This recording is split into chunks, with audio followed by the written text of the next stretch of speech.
அன்பர்களுக்கு வணக்கம். ஸ்ரீ நரசிங்க சுவாமியினுடைய திருப்பதிகம். நாம இதுவரையில இந்த திருப்பதிகத்துல 4 பாடல்களை பார்த்துட்டோம். இன்னைக்கு நாம பார்க்க போறது 5வது பாடல். முதல்ல நாம அந்த பாடலை பார்த்துட்டு அதுக்குண்டான விளக்கத்தை பார்ப்போம். சினமே ஒரு வடிவாகிய நரசிம்ம மெதரணம், திருமாமகள் மணவாளனே அருள்வாயுது தருணம். சினமே ஒரு வடிவாகிய நரசிம்ம மெதரணம், திருமாமகள் மணவாளனே அருள்வாயுது தருணம். அரிநாரண நமவோம் எனும் அதையே மொழி சிறுவன், அருள்மாமணி கலைமாமுனி அடியார் குலதிலகன். திருநாரணனுடையே தொழும் பிரகலாதனி நீதா, சிறுபாலகன் அடியேனையும் அருள்வாய் மகதேவா. சினமே ஒரு வடிவாகிய நரசிம்ம மெதரணம், திருமாமகள் மணவாளனே அருள்வாயுது தருணம். இப்ப நாம இந்த பாடல் அந்த முதல் வரிய பார்த்தோம்னா, அரிநாரண நம ஓம் எனும் அதையே மொழி சிறுவன், அருள் மாமணி கலைமாமுனி அடியார் குல திலகன்.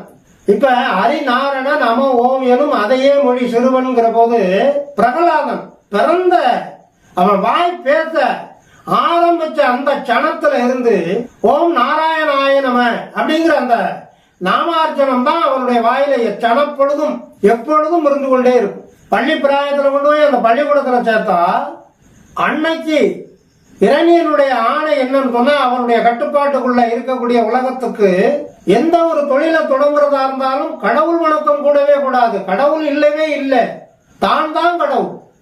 தன் பெயரை உச்சரிச்சுட்டு தான் எந்த ஒரு காரியத்தையும் தொடங்கணும். பிள்ளையார் சொல்லி போடக்கூடாது. வேலை ஓம் இரண்யாய நமக போட்டுட்டு தான் வேலையை தொடங்கணும். பிரேயர் கிடையாது, தேசிய கீதம் கிடையாது. எங்க பார்த்தாலும் எந்த நிறுவனமா இருந்தாலும் எந்த கல்விச்சாலையா இருந்தாலும் எந்த யாகம் பூஜை புனஸ்காரம் எதா இருந்தாலும் இரண்யமயம் தான், பெரிய அராஜகம். ஆனா பிரகலாதன் மட்டும் அப்பா அழிய போறவரு, என்றைக்கும் அழியாத கடவுள்னு சொன்னா அவன் ஸ்ரீமன் நாராயணன் தான். அதனால ஓம் நாராயணாய நமக இந்த அஷ்டாட்சரம் சொல்லித்தான் அவனுடைய வழிபாடு. அதைத்தான் இங்க சக்கரவர்த்தி சொல்றார், கவி சக்கரவர்த்தி. அரிநாரண நம ஓம் எனும் அதையே மொழி சிறுவன், சிறுவன் சிறு பாலகன் 5 வயசு பையன். அருள் மாமணி கலைமாமுனி, அருள் மாமணியா வழங்கினவன். கலைமாமுனி நாரதர், அடியார் குல திலகன். பின்னால பக்தர்களுக்கெல்லாம் பக்த சிரேஷ்டன் அவன் தான் பிரகலாதன். அத கவி சக்கரவர்த்தி இந்த பாடல பதிப்பிக்கிறார். அடுத்து 3வது வரியில சொல்லும் போது பாருங்க, திருநாரணன் உனையே தொழும் பிரகலாதனி நீசா. அவன் பிறந்த நாள் முதல் ஒவ்வொரு ஜனமும் திருநாராயணனாகிய உன்னையே தொழுதான். அவனுக்கு ஈசனாயிருக்கக்கூடிய எம்பெருமானே மகாவிஷ்ணுவே அப்படின்னு கவி சக்கரவர்த்தி இங்க வேண்டார்.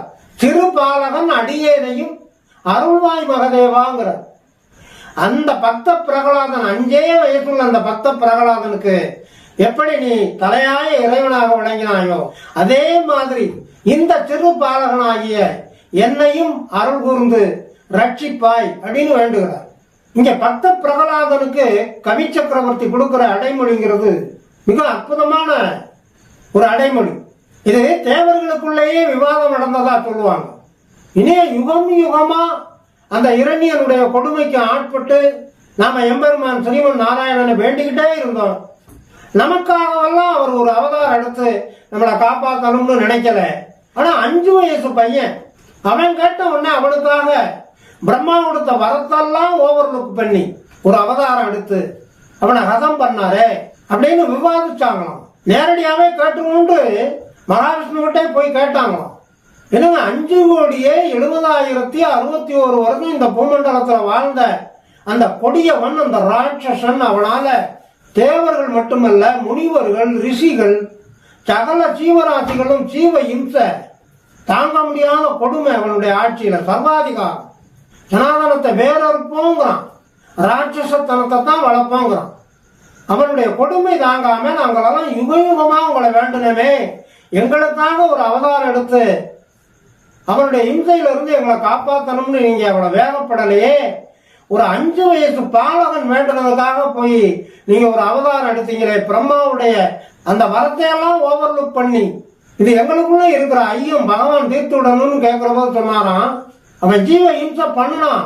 கோடிக்கணக்கான ஆண்டுகள் இந்த உலகத்துல இருந்த ரிஷிகள், முனிவர்கள், தேவர் அனைவரையும் கொடுமை பண்ணான். ஆனா என்ன பண்ணுனீங்க? எதிர்த்து நின்னீங்களா?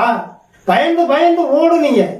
ஆனா அவன் 5 வயசு பையனா இருந்தாலும் அவனை மலையில இருந்து உருட்டி விட சொன்னாங்க. நாராயணா. பாம்பை விட்டு கடிக்க விட போனான். நாராயணாயேன்னா. பட்டத்து யானையை விட்டு மிதிக்க சொன்னான். அப்பவும் யானை முன்னால படுத்துக்கிட்டு ஓம் நாராயணாய நமகன்னா. சுத்தே நெருப்பை எரிச்சு நடுவுல தூக்கி போட்டான். அப்பவும் எம்பெருமான் ஸ்ரீமன் நாராயணாயன்னா. பெத்த தாய் கையில பாலை கொடுத்து அதுல நஞ்ச கலந்து குடிக்க சொன்னான். அதே ஓம் நமோ நாராயணாய நமக அப்படின்னு சொல்லிட்டு தான் வாங்கி குடிச்சான். அந்த உறுதிப்பாடு, அந்த திடம் உங்கள்கிட்ட இருந்துச்சான்னு கேட்டான். பக்தி செலுத்தணும்னா அப்படி செலுத்தணும். முழு நம்பிக்கை. எந்த இக்கட்டில இருந்தும் எம்பெருமான் ஸ்ரீமன் நாராயணன் காப்பாத்துவான் நம்பினான் பிரகலாதன். அதனாலதான் அவனை பக்த பிரகலாதன் அப்படிங்கிறான். அந்த பக்த பிரகலாதனிடத்துல இருந்த அந்த பக்தியில, அந்த விசுவாசத்துல, அந்த தெய்வ நம்பிக்கையில, அந்த தெய்வ வழிபாட்டுல, அந்த தெய்வ அச்சத்துல 100% 1 நம்ம கிட்ட இருந்தா கூட நம்மையும் ஸ்ரீமன் நாராயணன் காத்து அருள்வார் என்று சொல்லி இனி அடுத்து வருகின்ற பாடலுக்கு உண்டான விளக்கத்தை காண தயாராகும். தொடர்ந்து வாருங்கள், ஆதரவு தாருங்கள் என்று கேட்டு இந்த அளவோடு நிறைவு செய்கிறேன். நன்றி, வணக்கம்.